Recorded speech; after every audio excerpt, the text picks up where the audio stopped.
Richie Owens here from CFA Meldrum with a quick video just to demonstrate how you can bring a little bit of CFA Level 1, CFA Level 2 to life by going through what I'm calling the intellectually heavyweight finance headline of the month. And here it is for this month. What it's saying, I think, in a particularly nuanced way, is that if the Fed were to bring down interest rates, to put an interest rate cut through, then it would make housing more affordable. Not a piece of genius, not an unexpected relationship. What we're trying to say here is there is a relationship between the Fed funds rate and mortgage rates. Seems sensible, but given your toolbox in CFA Level 1 and Level 2, you can actually have a look at that relationship and see if it's true. See if indeed bringing those rates down would bring down the mortgage rate. And to start, you need the data. So go to everybody's favorite finance data site, which is, of course, Fred. And search for the data. We're looking for interest rates. Let's set us up here. And there it is right at the top. We'll go for the Fed funds effective rate. Chart that out. Let's go all the way back as far as we can. 1954, a little bit excessive. Let's try April 71 for no particular reason. And we get that data. We can edit that graph. We can also put onto it the mortgage rate. So let's look at the 30-year mortgage rate. There it is. And you can see there does indeed appear to be a relationship. But let's download that data, put it into an Excel spreadsheet, and we can run a regression. And it'll look like this. And you can just revise, review, practice all of your regression stuff from Level 1 and Level 2 by looking at the output.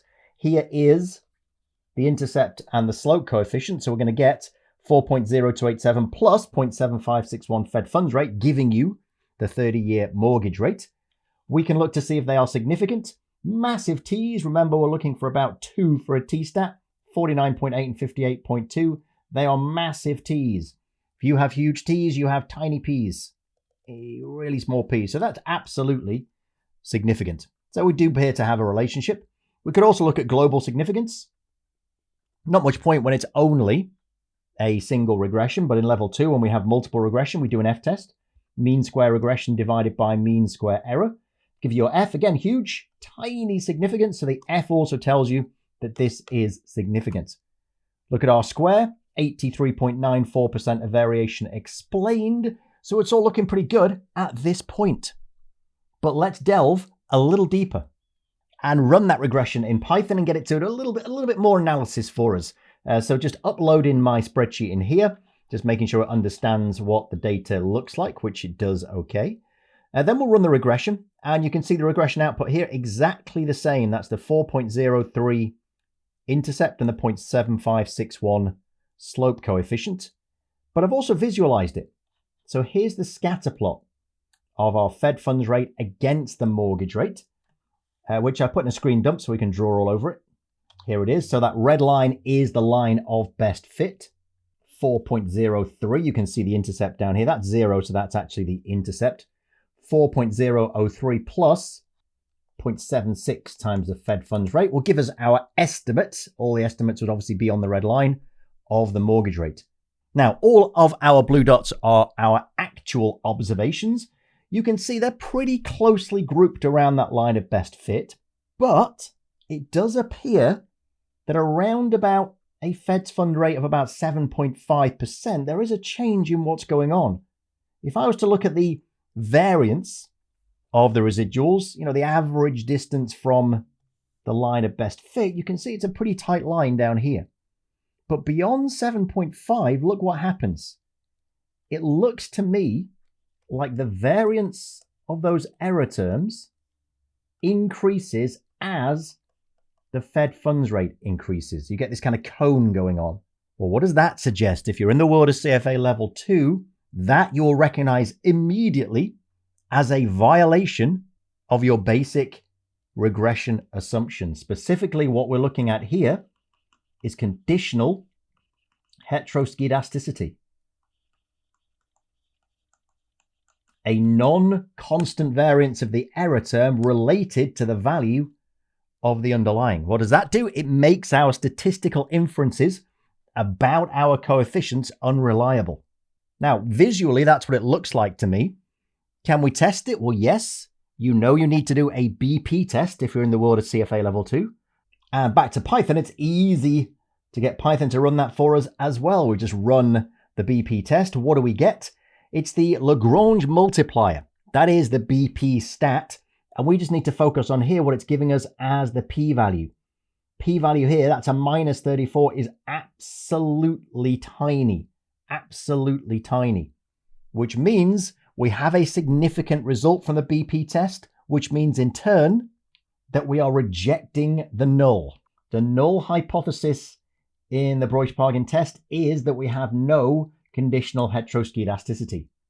If our test statistic is greater than the critical, which it is here, we have an absolutely tiny p-value. If it is, we reject that null and we conclude there is evidence of conditional heteroskedasticity, meaning something else is going on here in the model. Which makes sense. Again, this is not a piece of genius. That's the beauty of doing an example like this. The answers are kind of in your head. You're not just fumbling around in the dark. If the Fed funds rate is heading way above 7.5%, there are going to be other factors at play. It suggests the economy is kind of running away, overheating. Inflation starts to run riot. And if that's the case, you've got lots of other factors, including inflation, baked in to your mortgage rate.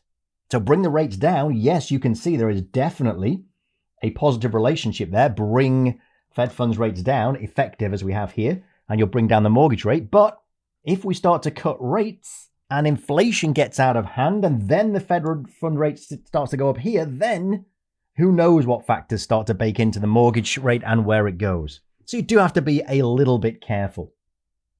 As Powell suggested last time, they cut rates. This was the presser. Always good to watch the presser after the announcement of a rate cut.